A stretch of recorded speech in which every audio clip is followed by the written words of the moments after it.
Halo, aku Adam. Halo, aku Nathan. Hai, nama aku Nadif. Hai, aku Bima. Hai, aku Hana.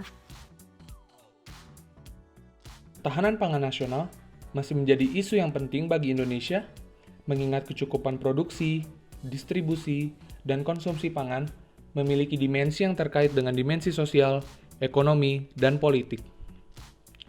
Ketahanan pangan merupakan suatu sistem yang terintegrasi, yang terdiri atas ketersediaan pangan, keterjangkauan, dan pemenuhan konsumsi pangan. Mengingat jumlah penduduk Indonesia yang semakin meningkat, ketahanan pangan yang dibangun di Indonesia haruslah cukup kriterianya secara berkelanjutan bagi seluruh penduduk, terutama dari sektor produksi dalam negeri, dalam jumlah dan keragaman yang cukup, serta aman dan terjangkau dari waktu ke waktu.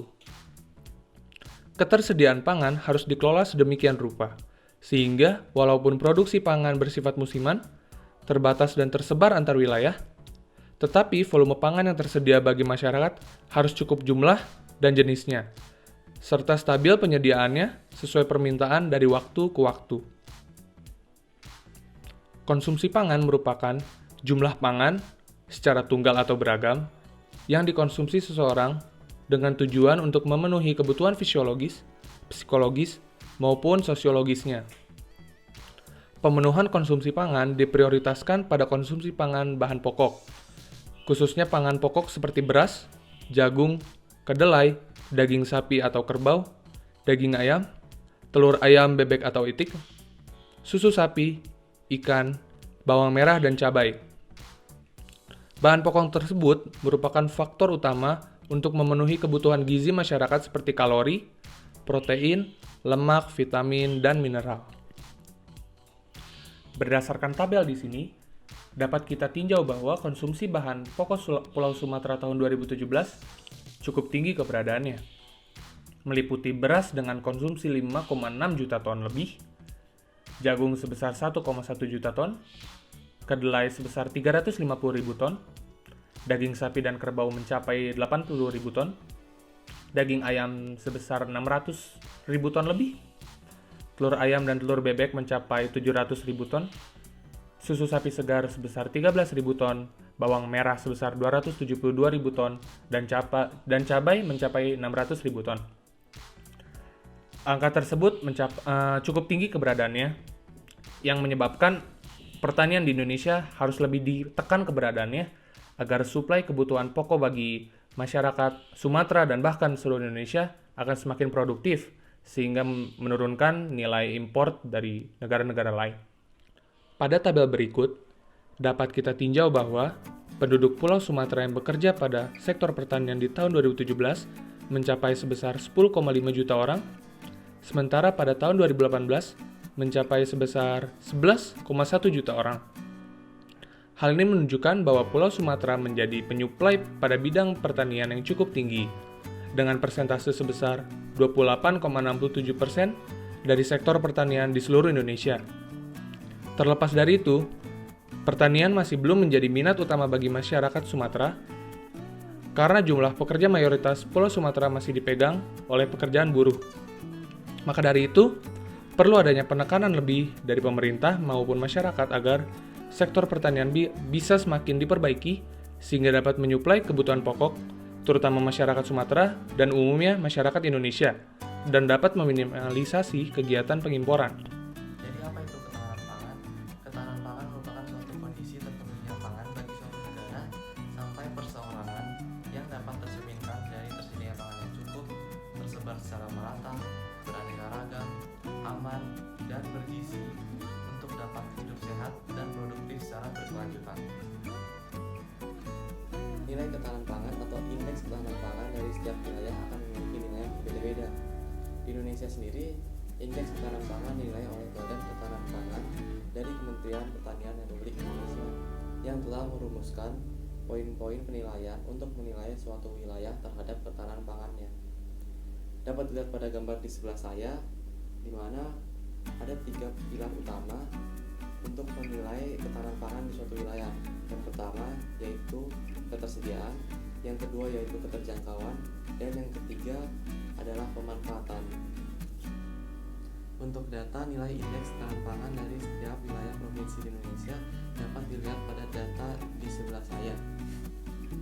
Pada data ini terlihat bahwa wilayah-wilayah yang berada di Pulau Sumatera masih memiliki indeks ketahanan pangan yang rendah.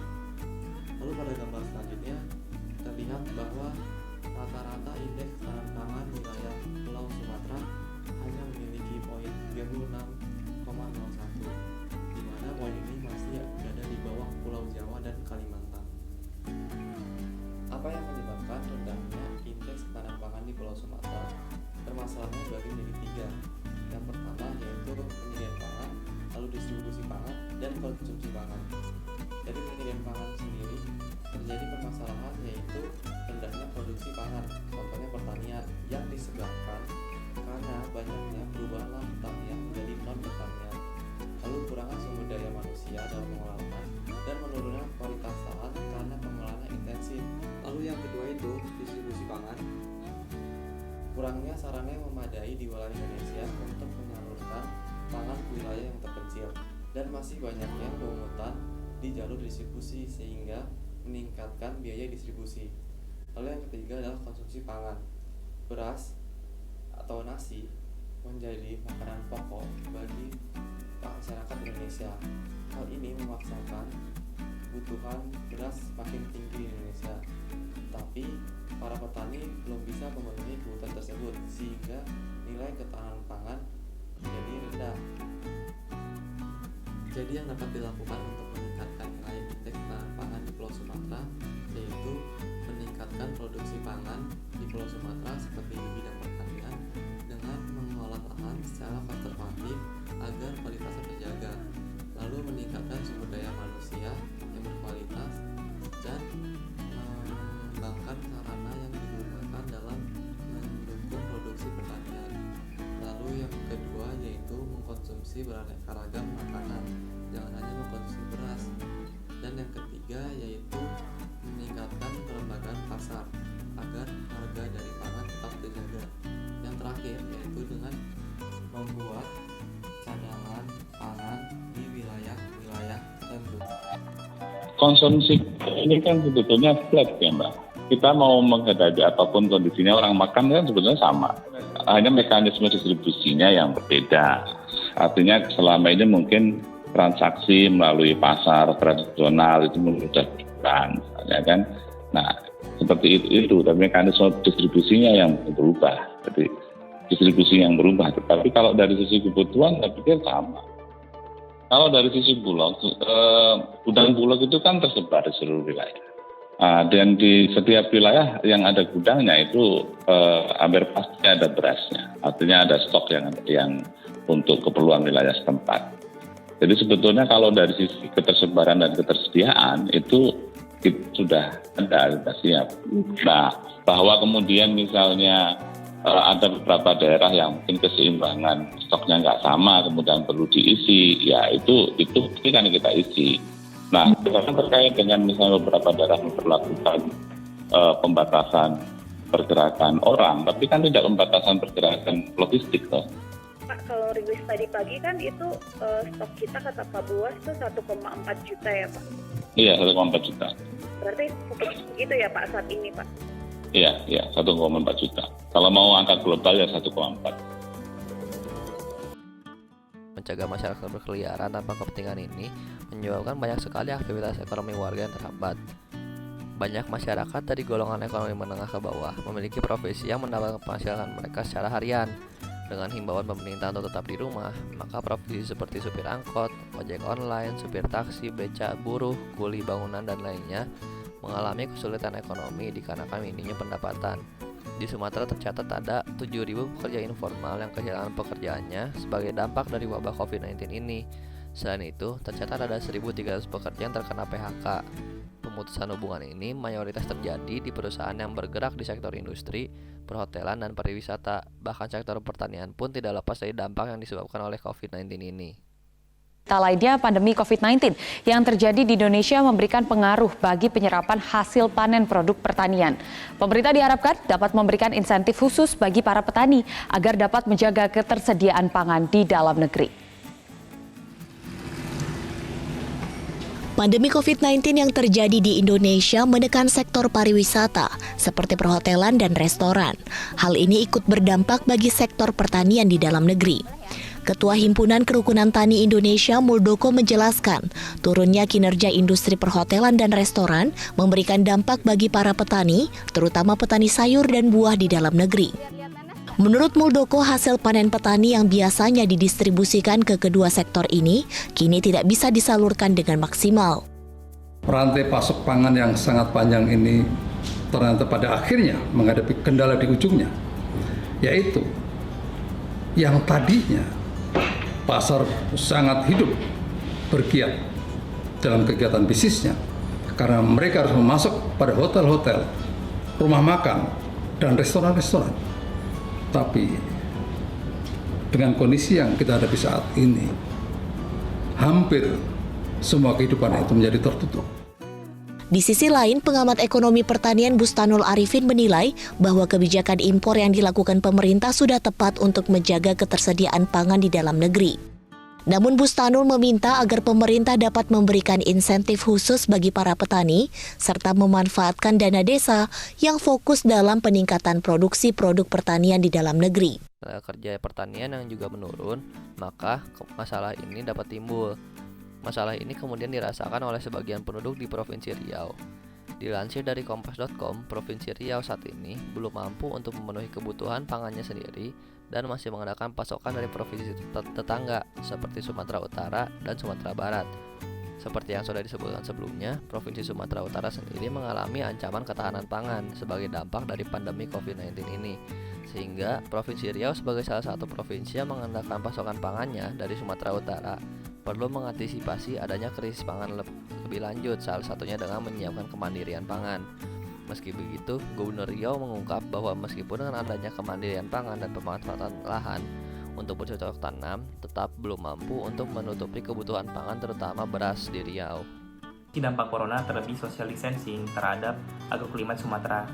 Nah, agroklimat ini meliputi apa aja sih? Agroklimat ini meliputi 4 hal, yaitu intensitas cahaya, suhu udara, kelembapan relatif, dan curah hujan relatif. Nah, pertama-tama kita akan membahas intensitas cahaya nih. Cahaya dapat masuk ke dalam permukaan bumi itu melewati lapisan atmosfer dan ozon. Nah, cahaya kan masuk ke permukaan bumi itu akan gampang jika tidak ada yang menghambatnya lagi di udara. Tetapi jika ada banyak awan, maka cahaya akan sulit menembusnya dan cahaya akan sulit mencapai permukaan bumi. Awan ini bisa terbentuk karena apa aja sih? Nah, awan ini ternyata bisa terbentuk karena hasil dari polusi gas CO2 atau polusi pembakaran bahan bakar kita. Nah, untungnya selama social distancing kita dihimbau untuk tidak berpergian keluar rumah dan menggunakan kendaraan kita, yang mengakibatkan hasil polusi dari CO2 yang disebabkan oleh kendaraan kita itu mengurang, sehingga kita dapat meminimalisir polusi udara di lingkungan udara kita, yang mengakibatkan kalau misalnya udara kita menjadi lebih cerah dan awan pun menjadi sedikit terbentuk atau kabut-kabut asap jadi sedikit terbentuk. Nah, menurut satelit Himawari 8 Visible BMKG itu terlihat kalau misalnya di daerah-daerah di region 1 yaitu Sumatera, awannya itu tuh sudah sedikit terbentuk itu, yang menandakan kalau misalnya kita sudah meminimalisir polusi di udara, yang mengakibatkan intensitas cahaya matahari semakin meningkat gitu, karena matahari langsung menuju ke permukaan bumi tanpa ada terhambat oleh awan sedikit pun gitu.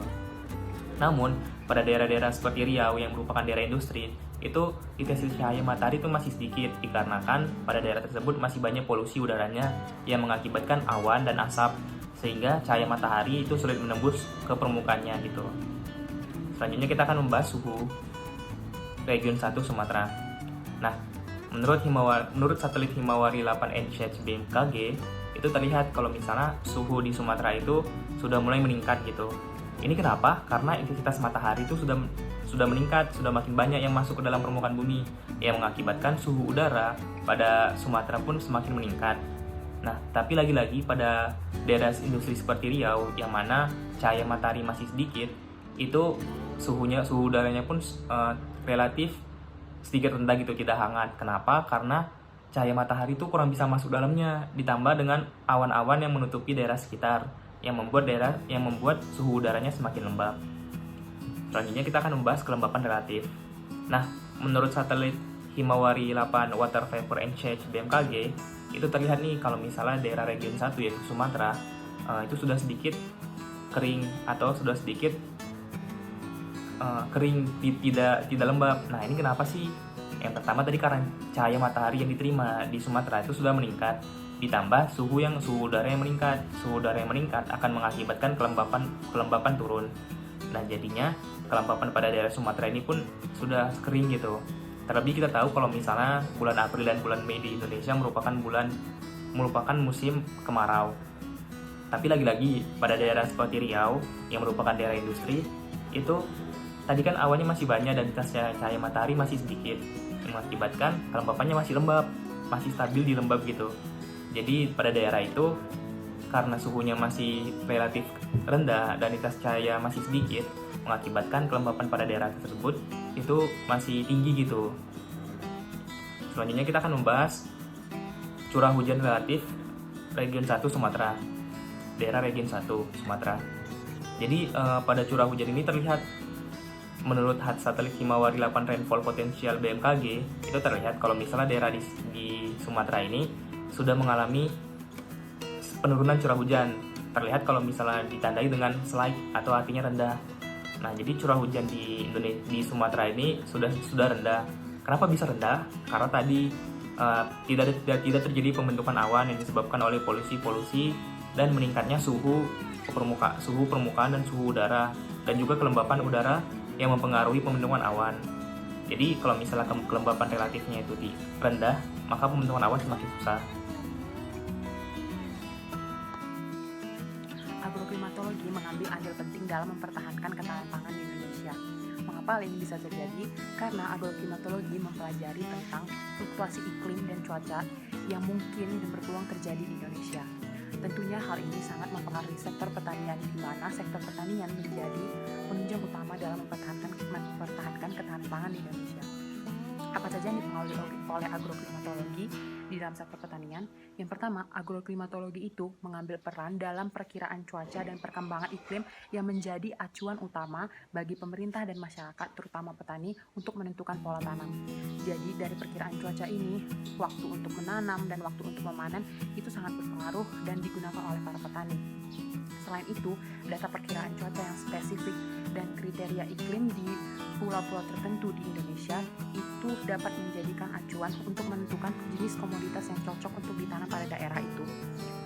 Nah, selain itu, bahkan agroklimatologi berpengaruh terhadap jenis-jenis penyakit atau hama yang dapat menyerang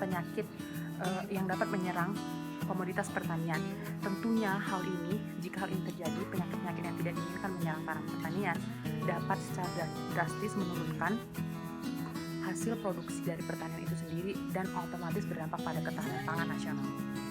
Nah, jadi solusi yang dapat ditawarkan dari sudut pandang agroklimatologi untuk mempertahankan pangan diantaranya, yang pertama, pemerintah harus bersedia mengambil andil dan memfasilitasi badan-badan yang berwenang untuk menyajikan informasi ini, yaitu BMKG atau Badan Meteorologi, Klimatologi, dan Geofisika. Nah, BMKG ini yang akan mengambil andil dalam mempertahankan ketahanan pangan dengan mempermudah akses informasi cuaca dan iklim. Seperti yang kita tahu, saat ini BMKG telah memiliki lapan yang memuat tentang informasi cuaca dasarian dan iklim sebagainya untuk dijadikan sebagai pedoman atau acuan dalam pola tanam, varietas tanaman, dan bahkan penyakit yang dapat menyerang tanaman.